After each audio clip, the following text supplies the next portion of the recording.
What's up guys, it's me Jeremy. Today we're taking a look at what Warwick's rework is going to be like in the future. If you enjoyed the video, definitely leave a like and let's begin.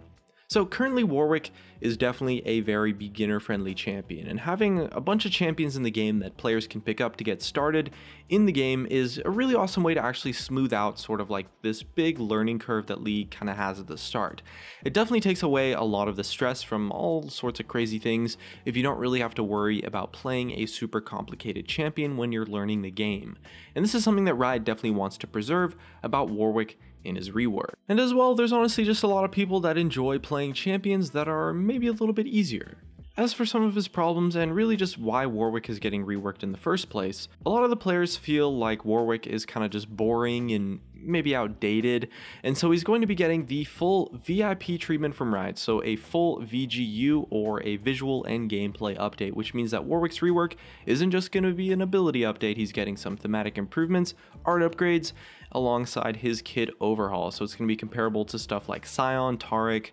Ryze, Yorick, etc. He's going to get a ton of cool things, splash arts, and skin updates. And a big reason why Riot are just reworking champions in general right now are they really feel like they're kind of just wasting the potential of some really powerful archetypes that they have in League. And Warwick's supposed to be like this cool, badass werewolf sort of guy, and that should be like a really big red flag that he's like this dangerous, violent, almost assassin-like predator almost, and his art and kit should really reflect that, and accomplishing that theme and really pushing his thematic elements is going to be a huge goal of the future rework of Warwick. Now right now, Warwick's strengths are definitely really just his low mechanical skill requirements and pretty powerful ganks with his ultimate, but he's a really linear champion because he's kind of just useless before he gets level 6. So as a champion that does a really good job of teaching newer players how to jungle, that's honestly kind of a big restriction on him. You know, his rework's going to be focused on changing that sort of boring farm to level 6 playstyle, and it's going to give him the power to gank early and gank often, which means he's going to be getting some form of crowd control or something on his basic abilities, and he's also probably going to end up being a little bit more difficult to play, but Riot definitely want to still embrace his beginner friendly nature and push it a lot further to make him an awesome tool for still getting started in the jungle. And as a result, he's going to get a big increase on his skill ceiling, which means he's going to get more depth to his gameplay, you know, completely changing his gank patterns as well to be a lot more aggressive and probably a lot less predictable as well, and overall he's going to get a lot more options in general in terms of his playstyle,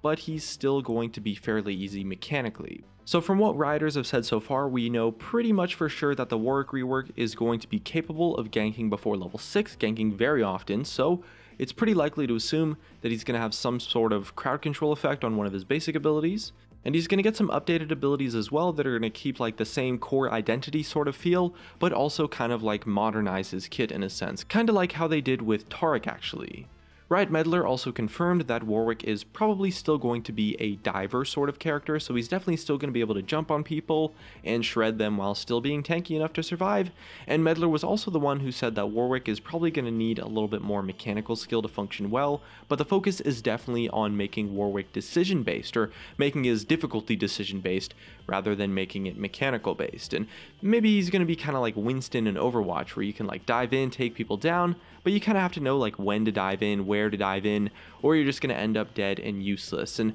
it's definitely likely that he's also still going to keep his ultimate. As for the specifics of his reworked abilities in the future, we've got a little bit of information to go off of. One of them is from a leaked kit from 2014 actually, when Riot was first beginning the development on Warwick's rework. Now that version of the leaked kit was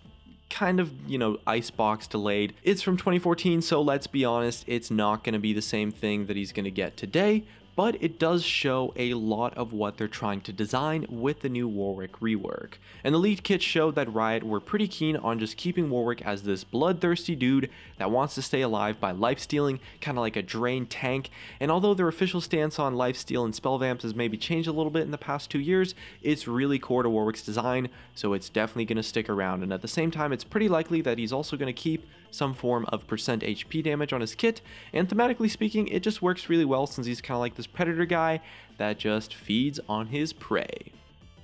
Now the really big change actually that we saw from the leaked kit is that they will probably scrap his suppress.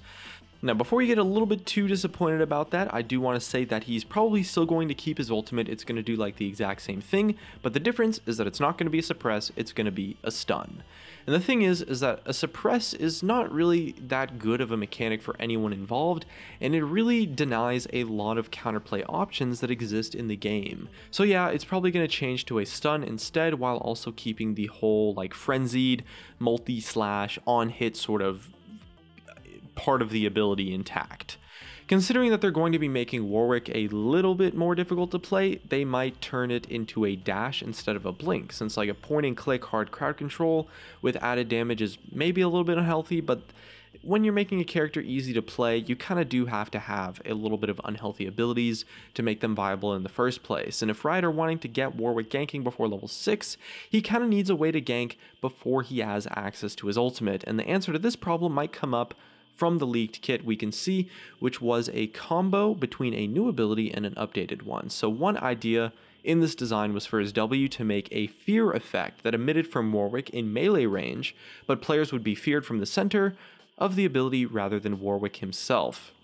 And this ability comboed with the leaked version of his E ability, which was an updated Blood Scent with a new active that let Warwick do like this temporary dash sort of effect. The idea was that he would activate his E to dash to a new point, and then would kind of boomerang himself back to the original point, which comboed with the W because he'd be able to cast it in the middle of his E, which let Warwick dash at someone, use the fear ability, and then it would make him dash back towards his original position, and then he could start attacking them, which gave Warwick a really interesting way to teamfight and just gank in general. And he could do all sorts of stuff by disrupting teams with his W fear, and it gave him a nice way to gank in the early game as well. And it's kind of a simple interaction, maybe like Alistar's Headbutt Pulverize sort of combo that isn't really that hard to do, so new players should definitely be able to get used to that sort of stuff without too much issue after a little bit of practice, and combined with improvements to his Blood Scent to make him more of like this counter jungling sort of type, and really just an updated Q to give him a good way to sustain, it might actually fit pretty nicely into Riot's goals while also making him a little bit more intuitive to play, which is of course always a good thing.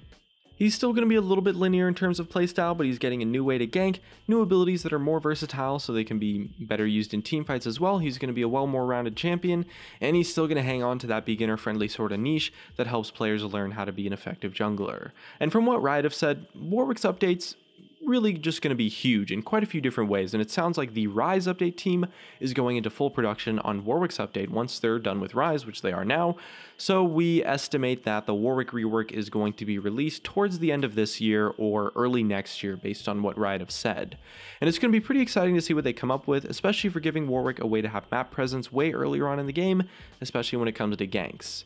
And if you guys have got any cool ideas for what Warwick's updated abilities might look like, definitely let us know in the comments below, and who knows, maybe one of you guys will guess it right. Anyway, that's just about what we know about Warwick's rework so far. Looks like that's gonna be it for me. If you guys enjoyed the video, drop a like, subscribe if you want. Thanks for watching, and I'll see you guys next time.